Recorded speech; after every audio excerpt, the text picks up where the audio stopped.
la plateforme du réveil des nations. Toutes les nations viendront et se prosterneront devant toi. Nous vous saluons dans le beau précieux nom du Seigneur Jésus-Christ et nous vous remercions encore de participer à cette émission, à savoir le choix du conjoint. Et nous croyons que le Seigneur va vous visiter. Vous allez comprendre de nombreuses choses sur cette émission. Je suis encore avec le docteur Jean-Baptiste afin d'échanger sur cette émission et de parler sur la situation actuelle du monde. Comment faire pour reconnaître le bon conjoint? Parce que tout le monde fait face à ce carrefour où nous devrions connaître, c'est-à-dire notre partenaire de vie, que ce soit homme, que ce soit femme. Mais comment faire? Comment se référer? Nombreuses personnes se posent la question, surtout les jeunes aujourd'hui, ils ont des difficultés à savoir comment il faut faire dans le choix du conjoint. Donc cette émission, le Seigneur nous a permis de le faire. C'est pour vous, c'est pour moi, c'est pour nous tous. Que le Seigneur vous bénisse encore et nous vous prions d'être attentifs. Docteur Jean-Baptiste, la question du jour est de savoir comment nous pouvons vivre dans le fiançailles. Merci Comment beaucoup. il faut faire pour vivre dans le fiançailles. Merci beaucoup. Je salue tous les frères et sœurs qui sont en train de nous suivre. N'oubliez pas, à chaque fois, il faut poser des questions. Il faut poser des questions. Les questions vont nous permettre de développer mieux. Très bien. Comment faire pour vivre dans le fiançage? Vous voyez, la question sur le mariage est quelque chose que vous n'allez pas voir qu'il y a quelque part dans la Bible où la Bible parle de fiançage. Non. Oui. Mais on va quand même voir des modèles à suivre. Oui. Bon, étant donné qu'on connaît déjà qu'est-ce que le fiançage, ce n'est plus qu'on a des confusions, on a déjà fait le choix. Maintenant, mais le fiançage en Jésus-Christ, ça porte un peu quelque chose que je vais dire, ou soit le doute, bien l'incertitude. Oui, c'est-à-dire que si vous avez déjà une vision, et vous rencontrez un frère ou bien une soeur, et vous voulez vous marier, même avec les paroles douces que vous dites, des fois tu vas réfléchir, c'est que je ne suis pas en erreur. Voilà, ça arrive. Oui. Pourquoi? Parce que on ne veut pas regretter après. On ne veut pas regretter après. Et c'est normal que ça doit se passer comme ça. Mais peu importe le sondage qu'on va faire aussi dans le fiançage, il n'y a pas ce mariage où il n'y a pas de problème dedans. Pas que que je vous séduise, que je vous manque, que je vous trompe. Non. Bien. Comment vivre dans le fiançage? Vivre dans quel sens? C'est-à-dire lorsque les deux conjoints ont déjà été d'accord de vivre ensemble et maintenant ils sont à l'étape du fiançailles. Comment est-ce qu'ils peuvent se comporter l'un envers l'autre? Ok, j'ai bien compris. Je pense que le temps du fiançage, là, c'est comme un petit moment, hein, mais qui peut avoir la valeur de toute une vie. C'est en fait la base, le fondement. Voilà, c'est la base ou le fondement. Et c'est ce moment qui permet de sonder déjà l'avenir. Voilà. Et comment il faut le vivre? Il faut le vivre en étant un chrétien de la grâce. Je vais mieux expliquer. Aujourd'hui, le fiançage, vivre dans le fiançage, c'est quand même facile. Mais aujourd'hui, nous entendons beaucoup de choses qui fait que on considère le fiançage comme un moment difficile. Non, ce n'est pas difficile le fiançage. Chez moi, le fiançage est très facile, bien facile même, qu'on ne peut pas sentir même des difficultés à sa support. Pourquoi? Parce que déjà, je suis un enfant de Dieu, j'ai été né de nouveau, le Seigneur m'a changé, m'a transformé, Oui. et j'ai un témoignage que je porte. Donc, je suis quelqu'un de très respecté. Dans ce cas, il faut que je fasse toutes choses dans la grâce. Quand je dis la grâce, c'est-à-dire que ma vie doit révéler la croix. Et une vie qui révèle la croix est une vie qui doit servir d'exemple à d'autres personnes. Parce que chaque fois, la croix demeure un modèle que nous continuons de suivre. Donc, en tant que fiancé et fiancé, voilà, je vais dire fiancé, jeune homme et jeune fille, bon, oui, voilà, les mariés en devenus. Oui. Ouais, voilà. Et il faut savoir sur quoi est basé le fiançage. Le fiançage est basé sur la connaissance de soi et la connaissance de l'autre. Le fiançage, c'est un auto-moment où nous cherchons à connaître celui avec qui nous avons affaire. Dans quel sens? Psychologiquement, d'abord. Physiologiquement ou physiquement ou encore psychiquement. Comment? C'est-à-dire que quand vous êtes avec quelqu'un, il faut chercher à voir sa façon de rire, sa façon de parler, sa façon de raisonner et de quoi il est capable. C'est d'abord le début du fiançage. Mais je vais avouer que ce moment est un moment où, si vous ne cherchez pas de temps à connaître celui qui est en face de vous, vous allez voir que le fiançailles n'est pas intéressant. Passons à l'étape au mariage, à l'étape supérieure. Mais c'est très dangereux, très dangereux. Pourquoi? Parce que on ne peut pas finir de connaître un homme. On ne peut pas aussi finir de connaître une femme. C'est impossible. J'ai lu une histoire la fois dernière où le monsieur a demandé le divorce après 50 ans de mariage. Wow. Donc, apparemment, il est dans les 80 et quelques, non, si je ne sens pas. Et la femme aussi. Il a demandé le divorce. Pourquoi? Parce qu'il fouillait les choses de la femme et il a vu une vieille lettre sur un papier de quelqu'un qui a dédicacé la femme et qui a prouvé, ou bien en fait, qui n'a pas caché ses sentiments à la femme. La femme a gardé ça comme des souvenirs. Quand le monsieur a vu ça, il demande divorce. Ok, qu'est-ce que je vais dire sur ça? Si après 50 ans de mariage, on remarque quelque chose comme ça veut dire qu'il ne faut pas négliger le fiançage. Le fiançage, pour le vivre, ça commence d'abord par échange de paroles entre les fiancés. Même pas la salutation. Ah, bonjour, telle personne, comment ça va, comment ceci. Seulement, le langage a des limites aussi. C'est vrai, on peut tout dire, mais ça, c'est une limite. Il ne faut pas dépasser les mots parce que nous sommes fiancés, donc tout est permis, on peut tout dire. Non, c'est pas ça. On peut tout dire, oui, mais avec mesure. C'est pas parce que je te dis que tu peux tout me dire, tu peux me demander tout ce que tu veux, que tu vas me te le bien, je dis. Hein, papa, tu m'as dit que je peux demander tout ce que je veux. Il va dire, oui, mon fils. Papa, vends ta maison et donne-moi l'argent. C'est un des noms que je donne et on peut déjà comprendre ce que je dis. Voilà. Donc, voir façon ma future épouse peut saluer son mari, mon futur époux peut saluer sa femme, et voir sa façon de s'habiller, est-ce qu'il est élégant? Il faut regarder ça. Vous voulez épouser quelqu'un, ok, c'est Dieu qui l'a choisi, je suis d'accord. Mais regarde s'il s'habille là, il est beau comme moi. Hein? Il faut regarder des fois s'il est beau comme moi. Je dis moi. Vous ne savez pas que je suis élégant. Je suis élégant.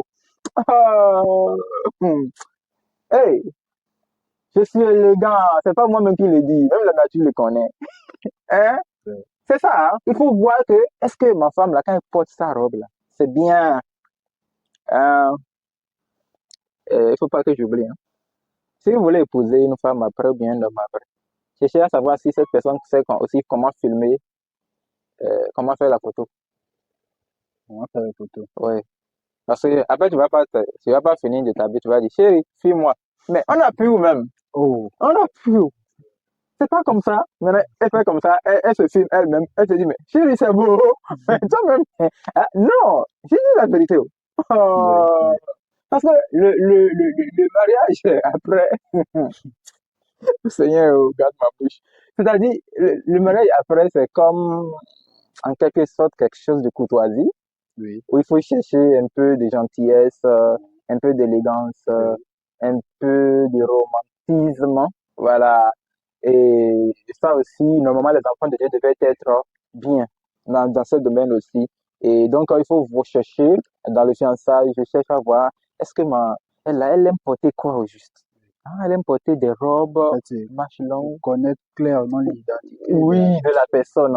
Elle aime, moi, mon mari, là, elle aime les vestes. Non, elle aime les tissus africains. Non, elle aime les good look. D'accord, je vois déjà. Et on commençait à déjà penser, ok, ma femme, là, elle aime porter les ballerines, ses chaussures. Non, c'est les babouches. Non, c'est comme ceci. Non, c'est comme cela. C'est-à-dire que c'est des choses qu'on ne doit pas négliger. Ok.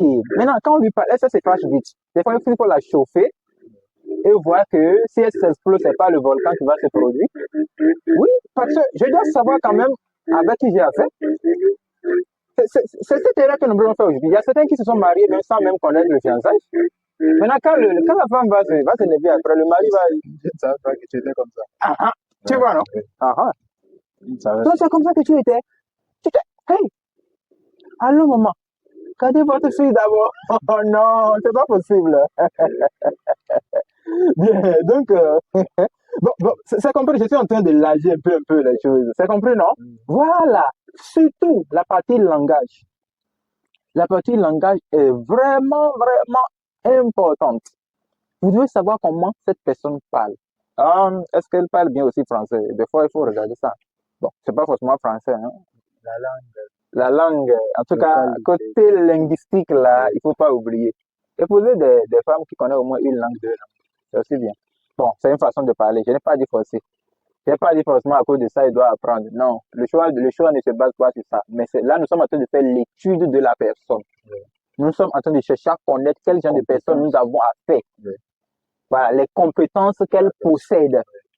Voilà, tu veux épouser un homme, cherche à voir cet homme-là. Est-ce que si c'est pas bien dans la chambre là, il sera capable de tuer, c'est pas moi la femme qui va aller tuer. Parce qu'il y a certains hommes là, quand ils voient cafard, ils fuient.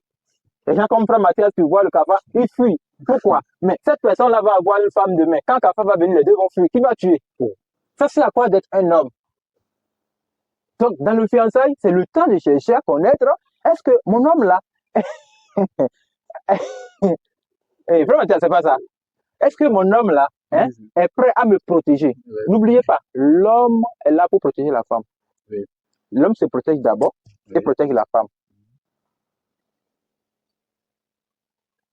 Ah, faut aussi regarder si mon mari la mange beaucoup. C'est pourquoi on demande à la femme de rendre visite à l'homme. C'est la femme qui rend visite. L'homme ne rend pas trop visite à la femme. Oui, mais pas trop. Non, c'est moi qui fais inverse. C'est l'homme qui rend visite à la femme. Oui, la femme rend visite à l'homme, mais très rarement, très rarement. Voilà. Bon, pour ceux qui n'ont pas encore connu le vrai message de la croix, on évite ça parce qu'on ne veut pas entendre des choses bizarres. Ah non, quand je l'avais rendu visite, lui et moi, on a couché ensemble, et après, il a dit d'avorter parce que le mariage arrive. C'est ça les choses qu'on entend aujourd'hui. Bon, ça n'a pas de sens. Ça n'a pas de sens. Si vous êtes dans le fiançage et vous faites erreur, vous partez coucher, venez en même temps. Si vous avez un pasteur comme moi, c'est encore bien la grâce. Oh, je dis, vous avez fait ça. Ok, pas de souci. Frère Philippe, vérifie-moi le samedi, le dernier samedi du mois qui vient là. Bon, ok, on fixe le mariage là. Le mariage civil, on fait ça, moi je m'en occupe. En fait, arrêtons de créer des peines. Oui. C'est compris, non? Oui, nous savons que c'est quelque chose que vous allez forcément faire après. Mais comme vous avez fait l'erreur de le faire, il ne faut pas que nous on donne la gloire à Satan. Je refuse. Les serviteurs de Dieu se focalisent à ce niveau-là, ils ont bloqué beaucoup de jeunes. Parce que les jeunes sont dans le fiançage, ils ont fait erreur. Oui, ils ont fait erreur. Maintenant, nous, on est qui pour continuer à se plaindre pour ça? Aidons-les, parce que là même, il y a certains qui ont connu le fiançage, mais ils ne sont pas encore matures dans la tête. Oui. Mais ils peuvent faire des erreurs, ils n'ont pas la maîtrise de soi. Maintenant, s'ils font l'erreur, pourquoi on va encore s'attaquer à ça? Ah non, parce que vous n'allez pas vous marier. Oh, qui vous a dit que le mariage, là, c'est à l'église, ça se fait? Non, mais ils ont fait l'erreur, non? Ok, arrangeons ça en même temps. Ils ont déjà fait ça. Nous ne voulons pas que ça soit une, que ça soit une, je vais dire, une infirmité sur nous. Donc, puisque nous sommes dans la grâce. La grâce, c'est quoi? La grâce, c'est considérer une erreur comme quelque chose qui n'a pas de sens. De couvrir le péché. L'amour, la Bible a dit, l'amour couvre. C'est ça. Donc, quand je vois le frère Henriette, le frère Henri plutôt avec la sœur Judina, les deux sont dans le fiançage. Ah, ils ont fait quelque chose bien. Ils ont même eu le culot de nous avouer ça. C'est déjà bien. La Bible a dit, c'est lui qui fait sa transgression. Celui qui fait sa transgression ne fait pas du bien, mais c'est lui qui l'avoue et demande miséricorde sera pardonné. Donc ils ont venu avouer ça. Ah, les frères, ok, on y va. Frère Philippe, frère Mathias, apôtre, telle personne, venez. En même temps, les enfants là, vous savez qu'ils sont les enfants, ils ont fait comme cela. Ce qu'on peut faire, c'est qu'il faut les aider parce que ce sont nos enfants. Maintenant, on va les réprimander. Oui, parce que c'est une erreur. Une erreur est à réprimander. Et en même temps, comment faire pour que, ok, on fait comme ci, on fait comme ça, on fait comme ci. On couvre ça. C'est l'amour qui fait ça. Je parle au nom de la croix. Si chaque péché que nous tous, nous avons déjà commis avant de rencontrer la vérité, on va étaler ça. Qui va croire? Au contraire, c'est nous qui sommes les serviteurs de Dieu. Nous sommes les pro-masses dans le péché. Comment on appelle? Il y a des gens qui ont déjà commis beaucoup de crimes. Après, aujourd'hui, ils tiennent le micro en train de prêcher. Qui peut étaler ce qu'ils ont déjà fait dans le secret avant d'être chrétiens aujourd'hui? Donc, arrêtons de créer du mal. C'est pourquoi aujourd'hui, dans la sainte doctrine, quand on dit que dans le fiançage, les frères et sœurs doivent faire attention, doivent faire comme ceci, tout le monde commence à prendre ça comme une loi. Pourquoi? Parce que nous ne prêchons pas ce message dans la grâce, nous l'imposons comme c'est une loi. Et c'est ça qui met maintenant l'endurcissement du cœur. Parce que la grande partie de ceux que nous enseignons n'ont pas encore connu la croix. Ils sont encore esclaves du péché. Maintenant, quand vous allez dire à un esclave du péché que, oh, tel frère, c'est ta femme, mais comme vous êtes dans le fiançailles, vous devez faire attention, vous devez pas comme ceci, il va causer comme là. Ce serait difficile pour lui. Depuis quand la nature charnelle obéit à la loi? C'est compris, non? Oui. Voilà. Donc, cette partie-là, j'attendais même ça à appuyer ça bien. Donc, frères serviteurs de Dieu, ayez au moins pitié. Vous aussi, vous étiez des jeunes. Nous étions aussi à cette étape. Et quand vous étiez à cette étape, peut-être vous avez fait pire que ça. Arrêtez d'accuser les enfants des gens. Quand vous avez des frères qui sont dans cette étape, c'est à vous de leur conduire, de leur montrer le chemin de la vérité. Et non rester dans le coin en train de les accuser, les condamner. Vous n'avez pas écrit la Bible. C'est pas vous qu'on a dessiné sur la Bible. Non, ce n'est pas vous. Quand vous voyez les frères faire des appelez-les, réprimandez la soeur. Et attirez-les à nouveau maintenant et montrez-les le chemin. Facilitez-les la tâche. Ils sont déjà dans le fiançailles. Le fiançailles, c'est juste un pas de mariage. Ça peut devenir peut-être 1000 pas. Mais c'est juste un pas de mariage. Donc, si vous aussi vous êtes dedans et vous voyez, parce que nous on parle selon la grâce, et tu pas faire l'erreur là, Dieu va te dévoiler. Oui, parce qu'il y a certains qui vont entendre. Parce que le message de la croix, c'est une grâce. C'est-à-dire que tous les péchés que tu as fait, tu n'as rien à faire pour être sauvé. Je te pardonne, va. Quelqu'un qui a une tête coincée va abuser de ça. Chaque fois, il va vouloir pécher pour qu'on lui dise toujours, va. Voilà. Donc, ce que je dis, je parle de façon doctorale, de l'enseignement de la croix. Dans la croix, nous ne devons pas s'attaquer aux erreurs, mais nous pouvons profiter de ces erreurs pour faire révéler la grâce. Ok, maintenant, donc ça, c'est une partie d'abord. En attendant, continuons. Maintenant, donc, dans le fiançage, j'ai déjà parlé du langage, de la visite. Donc, l'homme peut visiter sa femme. Parce que forcément, la femme est avec ses parents ou avec ses tutrices. Pourquoi? Pour voir comment sa femme prépare. Ah, la partie là, on touche pas ça. On touche pas ça. Ah, vous voulez épouser une femme et vous ne voulez pas savoir si elle prépare. Mon ami, mais tu es gâté. Moi, je ne peux pas épouser une femme qui ne prépare pas. Non! Il y a des femmes qui ne préparent pas. Oui. Encore les jeunes n'en disent combien pas. Tu le connais. Tu connais les femmes qu'on appelle les jeunes n'en disent combien pas. Mais qui aiment discuter à chaque fois. Non! Les femmes qui portent la lunette. Ce sont des femmes qu'on appelle les jeunes n'en disent combien pas. Elles disent, oui, oui, chérie, est-ce que tu sais qu'aujourd'hui, ah bon? Mais pourquoi toi, tu as répondu? Mais je l'ai répondu parce que je ne pouvais pas, mais je n'en dis combien pas. Mais je n'en dis combien pas. Les femmes qui raisonnent chaque fois, c'est elle qui connaît les points de français. Et c'est français seul qu'elle connaît. Elle ne connaît pas préparé. Elle ne connaît pas du tout préparé. Frère, fais attention, hein. Même si c'est Dieu qui t'a révélé ça dans la prière de 40 jours là. Moi, dans le fiançailles là, elle va passer tout le temps chez ma maman pour apprendre comment préparer. Si elle veut m'épouser. C'est ça le problème.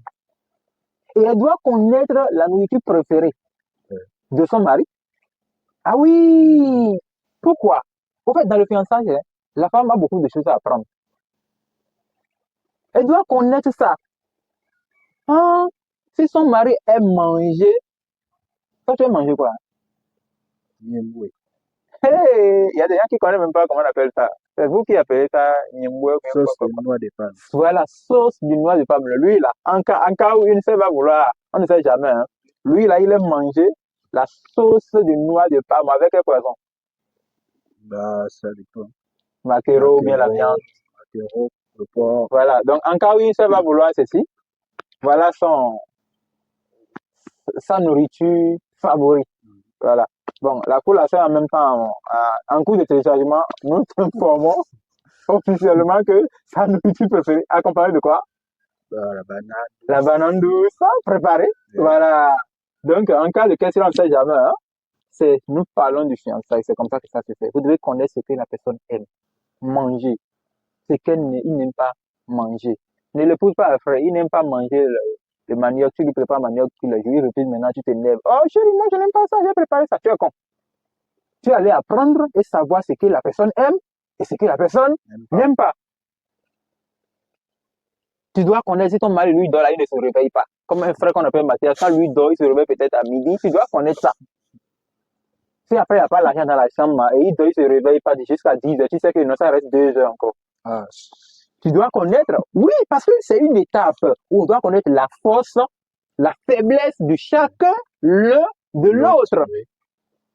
Qu'est-ce qu'il aime? Qu'est-ce qu'il n'aime pas? Il aime quand on le gronde. Il y a certaines personnes, quand on les gronde, ils aiment ça. Il y a certaines personnes, quand on ne les gronde pas, ils n'aiment pas ça. Il y a certaines personnes, les gens comme moi, par exemple, tu fais quelque chose et je sais pas, après tu ne réponds pas, tu gardes le silence, ça m'énerve. Tu dois répondre. Et quand tu réponds, tu ne dois pas trop parler. Quand tu parles trop, je te dis, mais pourquoi tu parles? Tu dois te taire. Voilà. Chacun a ses caprices, hein. Ouais. Voilà. Donc, vous devez apprendre. En fait, c'est un temps d'étude. C'est pas autant seulement tu viens, tu dis, chérie, bonjour. Vous allez manger quoi? Vous allez prendre quel jus? Oui, il y a ça aussi dedans, mais doucement. Si vous avez des maris capricieux, les gens à qui tu vas dire que je prépare aujourd'hui et la viande, ceci, cela, il va dire non. Ok? Que je prépare, je fasse un plat de salade avec ceci, cela. Il va dire non. Et tu veux quoi? Moi, mais je sais pas ce que je veux. Il y a des gens qui sont comme ça. Vous devez apprendre à connaître. C'est tout côté nourriture là. L'homme ne laisse pas ça passer. Non. Parce qu'il ne va pas revenir du boulot tout fatigué. Tellement tu reviens des fois même pour aller lever le fond, même avant de manger là. Tu ne sens pas si tu es fatigué. Tu as déjà trop bavardé au service. Donc, et il revient comme ça. Et on dit, attends, d'abord, je pars au café. Et à la cafette, je vais te faire. Non. Si c'est au feu, c'est mieux. Je pars à la cafette. Tu vois, quand tu pars à la café, je vais dire, d'accord, chérie, il n'y a pas de souci. Mais quand tu vas revenir, tu ne vas pas me voir. Non, je suis là parti. Mais, allô, mais j'ai amené la nourriture, tu es où? Oh, je suis à la cafette. Je suis en train de manger. Oui. Donc, apprenons. En fait, le fiançailles, c'est un moment où vous apprenez à connaître qui est votre mari. Vous visitez ses parents, vos futures belles familles, et vous leur posez la question sur votre mari, sur votre femme. Quel genre de personne il est? Quel genre de personne elle est? Vous cherchez à connaître, à mieux connaître cette personne. Est-ce qu'il se lave bien? Est-ce que lui, là, quand il y a la fraîcheur, il se lave pas comme moi? Moi, je ne me cache pas. S'il y a la fraîcheur, quand je pars au service, je me lave. Si la fraîcheur dépasse, je peux douter, je peux me revenir me laver à midi, à 12 heures. Même me laver le matin, je refuse. Quand ça va me créer l'hypertension, là, personne ne va me sauver. Il y a certains là, peu importe la fraîcheur là, ils ont la force de se laver. Voilà. Mais quand je ne pars pas au bout, je suis à la maison à la fraîcheur, je ne me dérange pas. Pourquoi? Parce que je sens que je n'en ai pas besoin. Et je n'aime pas me laver avec le jeu. En fait, il y a des choses que vous devez apprendre. Vous voulez marier avec quelqu'un, cherchez à connaître qui il est. Est-ce qu'il se lave bien? Ou bien, lui là, il est porté les caleçons déchirés. Ça arrive. Bon, c'est une façon de parler. Hein. Et c'est comme ça on peut vivre dans le fiançailles. Est-ce que je n'ai pas répondu? Oui, vous avez répondu. Mais pour connaître son partenaire de façon plus exacte, comme vous venez de citer, euh, ce ne serait pas difficile si les deux ne vivent pas déjà dans la même maison. Non, Ou non, est-ce possible qu'en temps dans le fiançailles, nous pouvons vivre ensemble? non. Ce n'est pas difficile si les deux ne vivent pas ensemble. Ce n'est pas difficile. Au fait, pourquoi dans le fiançage, vous ne pouvez pas vivre ensemble? Parce que vous n'êtes pas encore officiellement mariés. Bon, même si c'est connu par tout le monde que vous êtes dans le fiançailles, vous n'êtes pas encore officiellement mariés. Et si vous voulez vraiment faire asseoir votre foyer, il va falloir rester un peu distant. Hein? Il y a certains qui ont la possibilité de, de ne peut-être pas vivre ensemble, mais d'être un peu proches que dans les cours missionnaires, nous avons enseigné, parce qu'on connaît qui sont les missionnaires. On dit, le missionnaire, s'il veut épouser une femme, et ils sont déjà dans les fiançailles, ils ont le droit de sortir, de se balader, de partir même à la plage, de faire des photos, d'échanger, de jouer. Et j'avais dit, j'étais pas d'accord, mais après j'avais dit que c'est vrai. Et je peux avouer que c'était bien. Pourquoi? Parce que si tu épouses une femme qui n'aime pas sortir à l'air, elle fait comme ça. Ah, c'est une dépendance. Jésus. Ah. Là, si on connaît ça en même temps, on peut faire la délivrance pour venir avec ça. Avant que ça ne continue, ou je ne veux pas même mettre le pied dedans, j'enlève mon pied en même temps pour que ça ne soit pas trop tard. Il faut qu'on se dise la vérité. Oui. Voilà. Donc, pour que cette étape réussisse vite, voici la première piste. Vous avez forcément un centre missionnaire. Vous avez forcément un lieu de culte. Vous avez forcément un serviteur de Dieu chez qui vous restez souvent. Ou vous avez forcément un lieu de cellule de maison. Ce sont les lieux de rencontre sûrs où vous pouvez parler autant que vous voulez, en toute sécurité. Encore si vous êtes chez le serviteur de Dieu, ça vous permet de vite s'en sortir. Tu as compris, non? Oui. Voilà, même s'ils ne sont pas, ils n'ont pas besoin de rester ensemble. Non. Dormir dans la même chambre, fait comme. Ça ne va pas révéler une bonne image de la saine doctrine. Donc c'est à cause de cela qu'on dit non. Dans le fiançailles, c'est vrai, tout est permis, mais tout n'est pas permis. Tout n'est pas permis. Parce que si tout est permis dans les fiançailles, dans le mariage, là, qu'est-ce qu'on va dire? Tu as compris, non? Oui. Il y a des limites à suivre. Mets ton pied ici, ne mets pas ça ici. D'accord, j'ai compris. Dans le fiançailles, ça peut arriver de chauffer ton futur mari. Chauffe-le. Quand il t'appelle, décroche et raccroche. Quand il va commencer à dire, attends, je perds ma patience. Ah, là, pour que tu saches que tu veux épouser celui qui s'appelle je perds ma patience. Oui. Toi aussi, chauffe ta future femme. Quand elle appelle, fais comme ça. Allô, quand elle va commencer par pisser, dit, hey, mon mari m'a trompé. Oh, là, tu lui, regarde ta vie. C'est moi-même qui j'avais changé juste la voix du téléphone. J'avais changé la voix.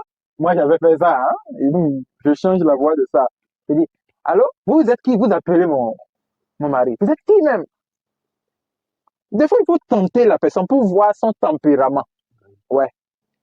Et donc, est-ce que j'ai répondu à toutes les questions? Oui, j'ai répondu. C'est bon. Ok. Mais arrivé à cette étape de fiançailles, lorsque les deux personnes se sont déjà lancées, sont en train de s'étudier, s'il arrivait de trouver ou d'observer un caractère qui ne nous plaît pas chez notre conjoint, pouvons-nous renoncer ou dire non à cette étape de fiançailles? Ouais. Dans le fiançage, j'avais oublié même de dire quelque chose. Ça peut vous arriver de dire à votre fiancé ou bien à votre fiancé, aujourd'hui, est-ce qu'on peut jeûner? Allô? On va jeûner demain, de 9h jusqu'à 13h, 14h, comme ça, pour prier. Ça arrive aussi. De s'appeler, de partager la parole de Dieu. Ça arrive aussi de... Voilà. Il faut aussi avoir l'habitude. Hein? Allô, mon futur mari. Ça va? Dis-moi, vous mangez quoi ce soir-là?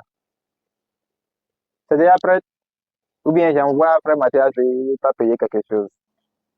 Tu vois, lui, il va dire, envoie-le! L'homme aime ça.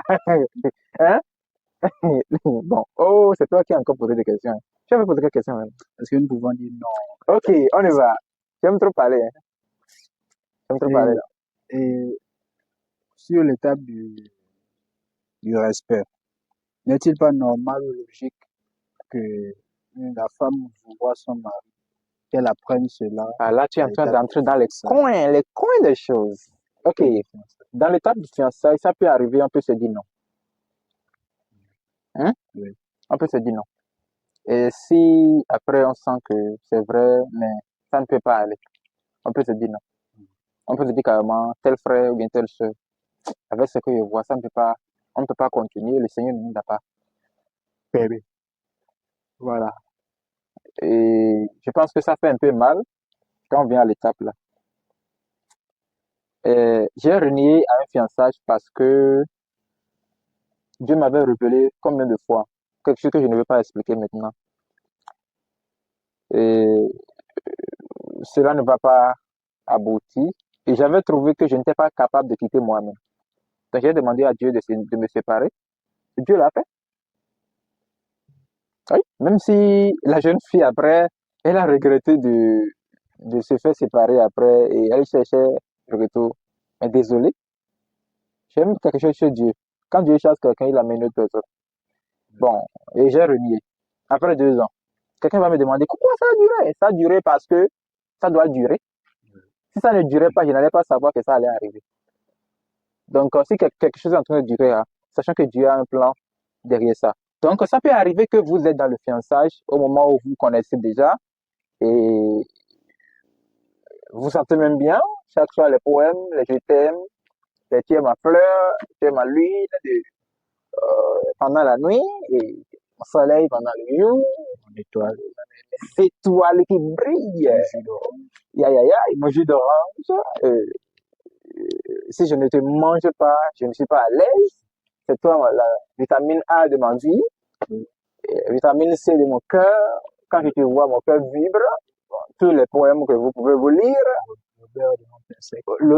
Tu connais. Parle fort, parle fort. Le beurre de mon pain sec. Comme un faux prophète qui va dire, tu es comme...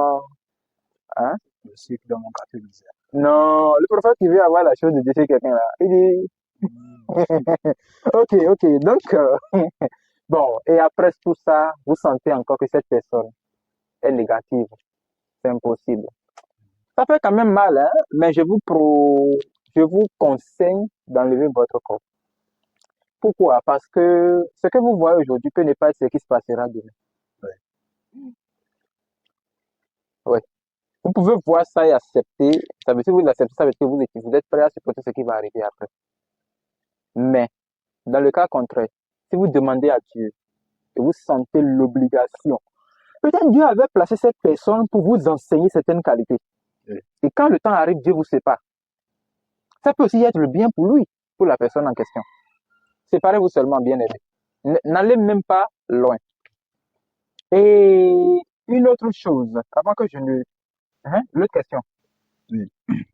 L'autre question était de Non, savoir j'avais 2 si questions à répondre. une femme pouvait vous voyer son Ok, dans les qualités, en fait, dans l'enseignement du fiançage, en parlant du respect, est-ce que ce n'est pas bon qu'une femme puisse vous voyer son mari? Normalement, la femme devait voyer son mari. Pourquoi aujourd'hui nous voyons les femmes tutoyer les maris? En fait, tutoyer, là, c'est pas un problème, hein.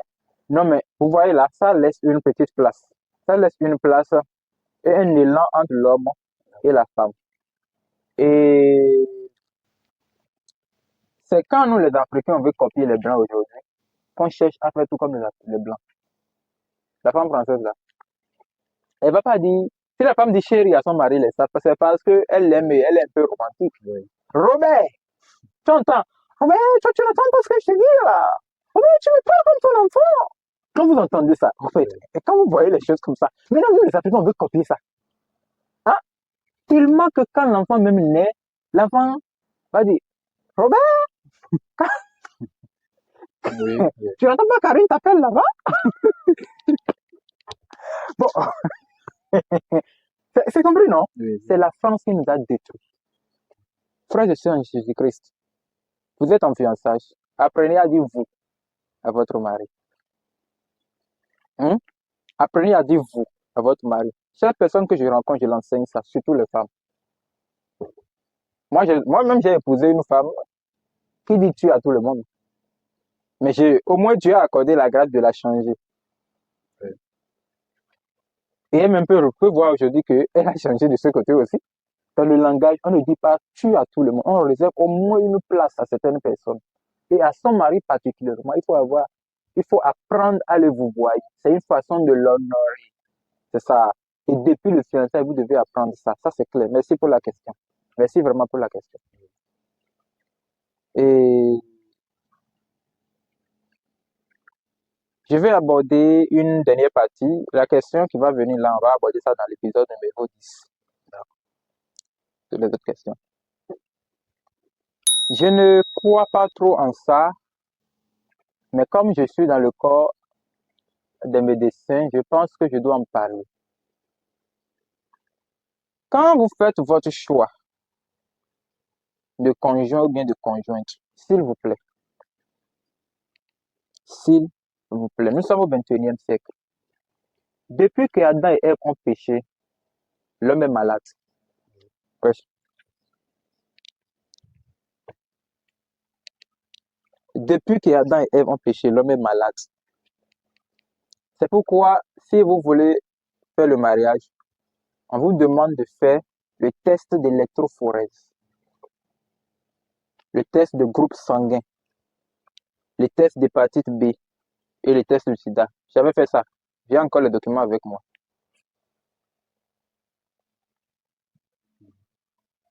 J'avais fait ça quand j'avais lancé le premier processus de mariage. Et je savais que ça n'allait pas aboutir, mais Dieu m'avait dit continue. Parce que Dieu voulait m'enseigner juste quelque chose avant que je n'abandonne. J'ai fait ça avant de prendre le vol pour le Gabon. Et quand j'étais venu ici, j'avais à commencer le processus du fiançage. Il y avait certains vents qui étaient en train de tourner. Donc, de sillonner, non? Voilà. Donc, pour montrer que c'est vrai, j'ai demandé à mon épouse d'aller faire le test. Les documents sont là. Ce n'est pas que si elle faisait le test et ça donnait le contraire de ce que j'espère, je vais abandonner. Je suis têtu que ça. Mais je peux toujours aussi abandonner. Ça dépendra de ce que Dieu me dira. Je ne suis pas en train de dire que nous mettons notre confiance sur la médecine, bien sûr les tests, sur les analyses. Mais je suis en train de nous enseigner que ne donnons pas assez au diable, la place au diable. Les dénominations ont enseigné que, avant de vous marier, vous devez faire le test d'électrophorèse. Si vous êtes AS d'électrophorèse, vous ne pouvez pas épouser une autre personne qui est AS. Si vous êtes CS, vous devez faire beaucoup attention, vous êtes drépanocytaire, 5 sur 5. Si vous êtes SS, c'est encore dangereux.